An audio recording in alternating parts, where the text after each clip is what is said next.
Hello army, welcome back to my channel Taekook love story. आज मैं आप लोगों के साथ शेयर करने वाली हूँ तेकुक फैन फिक्शन जस्ट रिवेंज का पार्ट 13। तो फिर चलिए शुरू करते हैं। यहाँ पर जो है वो जंगकुक बेबी को लेकर तायोंग के रूम में इंटर होता है। तायोंग जो है वो अभी भी बेहोश पड़ा था। जंगकुक जो है वो तायोंग के बेड के पास आकर उसे कहता है कि देखो ना, हमारा कितना प्यारा बेबी हुआ है। ये बिल्कुल तुम्हारे जैसा दिखता है, just like you my little tiger. लेकिन ते जो है वो कोई भी रिस्पॉन्स नहीं कर रहा था। काफ़ी ज़्यादा थक जाने की वजह से वो काफ़ी कमज़ोर हो चुका था और इसीलिए बेहोश हो गया था। फिर जो है वह जंगकुक की आंखों में अचानक से आंसू आना शुरू करते हैं और वो तेज से अपनी क्रैकिंग वॉइस में कहता है, तय उठो ना, देखो ना हमारा बेबी कितना प्यारा है, ये तुम्हें बुला रहा है। तायंग प्लीज़ उठो ना, क्या तुमने मुझे अभी भी माफ़ नहीं किया है? प्लीज़ मुझे माफ़ कर दो, एक चांस दे दो हमारे बेबी के लिए, देखो तो सही उठकर। फिर जो है वो जंगकुक के आंसू जंगकुक के चीक से स्लाइड होकर तायंग के गाल पर गिरते हैं, जिससे तायंग थोड़ा मूव करने लगता है और स्लोली अपनी आंखें ओपन करने लगता है। जंगकुक जो है वो तायंग को मूव करता हुआ देखकर डॉक्टर को कॉल करते हैं। डॉक्टर जो है वो रूम में आकर तायंग को चेक करते हैं और कहते हैं जंगकुक से, थोड़ी देर वेट कीजिए, ये होश में आने ही वाले हैं। फिर जिमिन भी रूम में इंटर होता है। कुछ देर बाद जो है वो तायंग अपनी आंखें स्लोली ओपन करता है। तायंग को आंखें खोलता हुआ देखकर जंगकुक जो है वो काफ़ी ज़्यादा खुश हो जाता है। तायंग जो है वो पूरी तरह से अपनी आंखें खोल दिया था। तायंग जो है वो बेड पर बैठने की कोशिश करता है।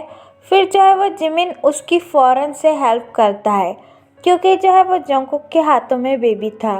तायंग जो है वो जंगकुक को देखकर काफ़ी ज़्यादा शॉक और स्केयर फील करता है और तायंग जंगकुक से गुस्से भरी आवाज़ में पूछता है कि मेरा बेबी कहाँ है। तायंग ये सब इसलिए कर रहा था क्योंकि उसने वो सारी बातें सुन ली थी जब जंगकुक डॉक्टर से कहता है कि उसे तायंग को बचाना है, बेबी को नहीं। लेकिन जो है वो जंगकुक जो है वो तायंग का नाम ले लेता है, जिसकी वजह से तायंग जंगकुक पर काफ़ी ज़्यादा गुस्सा है। तायंग जो है अपनी गुस्से भरी आवाज़ में जंगकुक से कहता है कि मेरा बेबी कहाँ है। लेकिन जंगकुक जो है ये बात बिल्कुल भी नोटिस नहीं करता है कि तायंग जो है उस पर गुस्सा दिखा रहा है, बल्कि वो तो स्माइल के साथ उसका बेबी तायंग के आगे करता है और कहता है कि देखो तई हमारा बेबी कितना क्यूट है, ये बिल्कुल तुम पर गया है। तायंग जो है फ़ौरन जंगकुक के हाथों से बेबी ले लेता है, जिससे देखकर जंगकुक को मन ही मन थोड़ा बुरा फील होता है, लेकिन वो कोई माइंड नहीं करता इस वजह से क्योंकि वो इस वक्त बहुत ज़्यादा खुश है, क्योंकि उसके दोनों बेबी अभी बिल्कुल सेफ़ है। तायंग जो है वो बेबी की तरफ देखता है। बेबी जो है वो तायंग की तरफ देख के स्माइल कर रहा था। तायंग जो है वो बेबी को देखकर बहुत ज़्यादा इमोशनल हो जाता है और वो बेबी को हक कर कर बहुत हार्डली क्राइंग करने लगता है। तायंग को ऐसा रोता हुआ देखकर जंगकुक को काफ़ी बुरा फील होता है और वो अपना हाथ तायंग के आगे करता है, लेकिन जो है वो कुछ सोचकर जंगकुक अपना हाथ पीछे ले लेता है। फिर जो है वो जंगकुक जो है वो जिमिन की तरफ देखता है, तो जिमिन जो है वो जंगकुक को इशारा करके कहता है कि हाँ, मैं इसे संभाल लूँगा। फिर जो है वो जंगकुक अपना सर नोट करता है और अपने सैड फेस के साथ रूम से बाहर चला जाता है। जंगकुक के रूम से बाहर जाते ही जिमिन जो है वो तायंग के पास आकर बैठ जाता है और उसे टाइटली हग कर देता है। जिमिन ने जो है वो बीच में गैप रखा था क्योंकि उन दोनों के बीच में बेबी था। फिर जो है वो जिमिन तायंग के आंसू पोंछते हुए कहता है कि ते तुम इतना रो क्यों रहे हो, क्या तुम खुश नहीं हो अपने बेबी को देखकर? तो तायंग जो है वो हिचकिचाते हुए कहता है कि ये कैसी बात कर रहे हो जिमिना, मैं बहुत खुश हूँ, देखो ना मेरा बेबी बिल्कुल मुझ पर गया है। तो जिमिन जो है वो एक क्यूट स्माइल करता है और तायंग का गाल होल्ड करके कहता है कि हाँ, सही कहा, ये बिल्कुल तुम्हारी तरह दिखता है। My little tiger. फिर जो है वो जिमिन भी बेबी को गोद में लेकर उसके साथ खेलने लगता है। और यहाँ दूसरी तरफ जंगकुक जो है वो रूम से बाहर आकर साइलेंटली रोने लगता है। जंगकुक की आंखों से आंसू कंटिन्यूसली निकल रहे थे क्योंकि उसे अभी भी लगता है कि तायोंग ने उसे माफ़ नहीं किया है। तभी जो है वो जंगकुक को अपनी शोल्डर पर किसी का हाथ महसूस होता है। वो इमीडिएटली अपने टीयर्स वाइप कर कर पीछे देखता है तो पीछे और कोई नहीं बल्कि युंगी था। युंगी को देखकर जो है वो जंगकुक अपने आप को कंट्रोल नहीं कर पाता है और युंगी को हक करने हार्डली क्राइंग करने लगता है और अपनी क्रैकिंग वॉइस से युंगी से कहता है कि युंगी हंग, ये सब कब होगा? उसने मुझे अभी भी माफ़ नहीं किया है। वो तो मेरा चेहरा अभी भी देखना नहीं चाहता। ये कहकर जो है वो जंगकुक हार्डली युंगी के शोल्डर पे रोने लगता है तो युंगी जो है वो जंगकुक की पीठ सॉफ्टली रब कर कर जंगकुक से कहता है कि बनी रो मत, देखो ना इतनी डिफ़िकल्टी के साथ तुम्हारा बेबी हो गया तो ये सब भी जल्दी ही ख़त्म हो जाएगा। अब तुम दोनों की ज़िंदगी में बेबी आ चुका है तो बेबी के लिए तुम्हें स्ट्रॉन्ग रहना पड़ेगा और तायोंग के लिए भी। ये सुनने के बाद जो है वो जंगकुक थोड़ा शांत होता है और हक ब्रेक कर कर युंगी से कहता है कि सॉरी हंग, मेरी वजह से आपको भी काफ़ी ज़्यादा तकलीफ़ झेलनी पड़ी। तो युंगी अपनी स्वीट सी स्माइल के साथ जंगकुक से कहता है कि ऐसा क्यों कह रहे हो? हम दोनों हमेशा से बचपन से साथ रहे हैं और हर प्रॉब्लम का मिलके सल्यूशन भी निकाला है, तो इस प्रॉब्लम का भी हम दोनों साथ में मिलकर ज़रूर सल्यूशन निकालेंगे। ये बात कहकर जो है वो युंगी जंगकुक को हक कर लेता है और उससे कहता है कि ये सब छोड़ो एंड कॉन्ग्रेचुलेशन, अब तुम फादर बन चुके हो। तुम्हारा भी एक क्यूट सा बेबी है और तुम्हें पता है तुम्हारे बेबी की स्माइल बिल्कुल तुम्हारी तरह है, बिल्कुल बनी की तरह। ये बात कहकर जो है वो जंगकुक अपना सिर हिलाता है और युंगी को टाइटली हक कर लेता है और युंगी भी उसे हक बैक कर लेता है। अब जो है वो टाइम को 2 दिन स्किप करते हैं। यहाँ पर जो है तायोंग के डिस्चार्ज होने की डेट आ चुकी थी। तायोंग जो है हमेशा बेबी के साथ ही रहता था और इसकी केयर करता था, या ये कह लो तायोंग जो है वो जंगकुक को बेबी के पास आने ही नहीं देता था। जंगकुक जब भी बेबी के पास आने की कोशिश करता था तायोंग उसे टाइटली होल्ड कर लेता था। ये बात देखकर जो है वो जंगकुक को काफ़ी बुरा लगता था। जंगकुक जो है वो हर दिन ये बेइज्जती महसूस करता था और उससे ज़्यादा उसे पेन फील होता था। वह हर बार जो है वो इस उम्मीद से रूम में जाता था कि वो अपने बेबी को होल्ड कर पाएगा, लेकिन तायोंग जो है उसे बेबी को देखने भी नहीं देता था और उसे बाहर चले जाने के लिए कह देता था। इसलिए जंगकुक जो है अपनी टीयरी आइज के साथ हमेशा रूम से बाहर निकल जाता था। आज जो है वो तायोंग का डिस्चार्ज डे है और जिमिन हमेशा उसके पास ही रहता था, एक बेस्ट फ्रेंड की तरह। जिमिन जो है वो बेबी को भी संभाल लेता था और तायोंग जब सो जाता था तब जो है वो जिमिन बेबी को जंगकुक के पास लेकर जाता था और कुछ देर के लिए बेबी को जंगकुक के पास ही छोड़ देता था। इस मोमेंट में जंगकुक सबसे ज़्यादा हैप्पी फील करता था।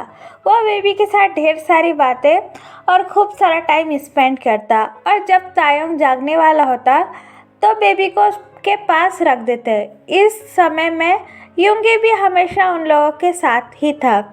युंगी है जो वो हमेशा जिमिन की टेक केयर करता था, लेकिन जिमिन जो है वो हमेशा युंगी को इग्नोर कर देता था। लेकिन जो है वो जिमिन को भी इससे ज़्यादा काफ़ी तकलीफ़ होती थी। वो ज़्यादा दिन तक युंगी से नाराज़ नहीं रख सकता था क्योंकि जिमिन भी युंगी से काफ़ी ज़्यादा प्यार करता है। युंगी हमेशा जिमिन को हैप्पी फील कराने के लिए उसे कैफ़े में और उसके लिए उसकी फेवरेट कॉफ़ी और फेवरेट फ्रूट हॉस्पिटल में ब्रिंग करते रहता था। इस वजह से उन दोनों के बीच की दूरियां जो है वो काफ़ी हद तक कम हो चुकी है। अब जो है तायोंग जो है वो हॉस्पिटल से डिस्ट्रॉय होने वाला है। सब जो है वो रूम में मौजूद है और डॉक्टर की परमिशन का वेट कर रहे हैं। डॉक्टर जो है वो रूम में आकर जंगकुक से ये कहते हैं कि मिस्टर जियोन, अब आप अपने हस्बैंड को अपने घर ले जा सकते हैं, अब ये डिस्चार्ज हो चुके हैं। ये कहकर जो है वो डॉक्टर रूम से चले जाते हैं और जंगकुक जो है वो तायोंग की तरफ देख के कहता है कि लेट्स गो। जंगकुक जो है वो अपना सर नीचे कह कर कर ये सब कह रहा था, लेकिन जो है वो तायोंग जंगकुक को एक भी सिंगल लुक नहीं देता है और वो जिमिन की तरफ देखकर कहता है लेट्स गो जिमिना। ये सुनकर जो है वो जंगकुक की बॉडी उसकी सोल लेफ्ट कर चुकी थी, उसके पैरों के नीचे से ज़मीन खिसक चुकी थी, उसके आंखों से अचानक से आंसू आना शुरू हो गए थे। जिमिन भी ये सब देखकर शॉक हो जाता है और तायोंग की तरफ कंफ्यूज लुक देकर तायोंग से पूछता है कि ये क्या कह रहे हो, हम तुम्हारे घर जाने वाले हैं। तो तायोंग जो है वो थोड़ा सा मुस्कुराता है और कहता है कि क्या मेरे घर, मेरा कौन सा घर है जिमिना, अब मैं वहाँ नहीं रहना चाहता, मैं अपने अप्पा के साथ रहना चाहता हूँ। ये सुनने के बाद जो है वो जंगकुक जो है उसके पैर लड़खड़ाने लगते हैं, वो अपनी जगह पर ठीक से खड़ा भी नहीं हो पा रहा था। तो जिमिन जो है वो जंगकुक को इशारा करता है रूम से बाहर जाने के लिए। तो जंगकुक जो है वो जिमिन का इशारा नोटिस करता है और अपना सैड फेस लेकर जो है वो रूम से बाहर निकल जाता है। योंगी भी उसके पीछे पीछे आ जाता है। उन दोनों के बाहर जाने के बाद जो है वो जिमिन तायोंग के करीब आकर बैठता है और उससे कहता है कि तय ये क्या बात कर रहे हो, तुम अपने घर नहीं जाना चाहते तो फिर कहाँ जाओगे। तो तायोंग जो है वो जिमिन का हाथ होल्ड करता है और उससे कहता है कि हमने यही बात की थी ना कि जब तक बेबी मेरे पेट में रहेगा मैं तब तक ही उस मॉन्स्टर के घर में रहूँगा। अब मैं वहाँ बिल्कुल भी रहना नहीं चाहता हूँ जिस घर से मेरी सिर्फ बुरी यादें जुड़ी हुई है। मैं तुम्हारे साथ और मेरे अप्पा के साथ रहना चाहता हूँ, मुझे यहाँ से ले चलो, क्या पता वो मॉन्स्टर मुझे या मेरे बेबी को हर्ट कर ले। ये सुनने के बाद जो है वो जिमिन जो है वो तायोंग पे गुस्सा करता है और तायोंग से कहता है कि ये तुम क्या कह रहे हो, वो तुम्हें और तुम्हारे बेबी को क्यों हर्ट करेगा, वो तुम्हारे बेबी का फादर है। तो तायोंग जिमिन से कहता है कि ऐसा तुम्हें लगता है, लेकिन वो इंसान अभी भी अच्छा नहीं है, तुम्हें पता है ना उसने मेरे साथ क्या किया है, तुम सोच भी नहीं सकते कि मैंने उस घर में कितना पेन झेला है, यहाँ तक मेरी मरने की और मेरे बेबी के भी मरने की हालत हो चुके थे। तो जिमिन जो है वो थोड़ा काम होता है और तायोंग से अपनी कामली वॉइस में कहता है कि मैं जानता हूँ तेई कि तुमने क्या क्या सहा है, लेकिन जंगकुक भी अपने गलतियों के लिए बहुत ज़्यादा पछता रहा है, वो तिल तिल करके मर रहा है, क्या तुम्हें उसके आँखों में पेन नहीं दिखाई देता। ये सब सुनने के बाद जो है वो तायोंग थोड़ी देर पॉज हो जाता है और कुछ देर के बाद जिमिन से कहता है कि जिमिन प्लीज़, अब मुझे ये सब कोई बात नहीं सुननी है, अब मैं बस अपने बेबी के बारे में ही सोच रहा हूँ। तो जिमिन जो है वो तायोंग से कहता है कि मैं भी तुम्हारे बेबी के बारे में ही सोच रहा हूँ, तुम्हें पता है ना कि अंकल जो है वो अभी बाहर गए हैं और मेरी भी कंडीशन उतनी ठीक नहीं है कि मैं तुम्हें अपने घर में ले जा सकूं। तुम तो जानते हो ना हम लोग जो है वो मिडिल क्लास फैमिली से बिलोंग करते हैं और अभी जो है वो बेबी न्यू बॉर्न हुआ है और वो काफ़ी ज़्यादा वीक है और जंगकुक का घर तुम्हारे लिए बिल्कुल सही है, कुछ देर के लिए वहाँ रह लो, जब अंकल आएंगे तब उनके साथ उनके घर चले जाना, अपने बारे में नहीं कम से कम बेबी के बारे में सोच कर चलो। ये सब सुनने के बाद जो है वो तायोंग अपनी टीयरी आइज के साथ अपने बेबी को देखता है जो कि झूले में सो रहा था और फिर वो जिमिन के तरफ देखकर कहता है कि ठीक है जिमिना, जब तक सब ठीक नहीं हो जाता मैं वहीं रहने के लिए तैयार हूँ। फिर जो है वो जिमिन अपनी क्यूट सी स्माइल तायोंग को देता है और उससे कहता है कि ये हुई ना बात, अब चलो, वो हमारा इंतज़ार कर रहे होंगे।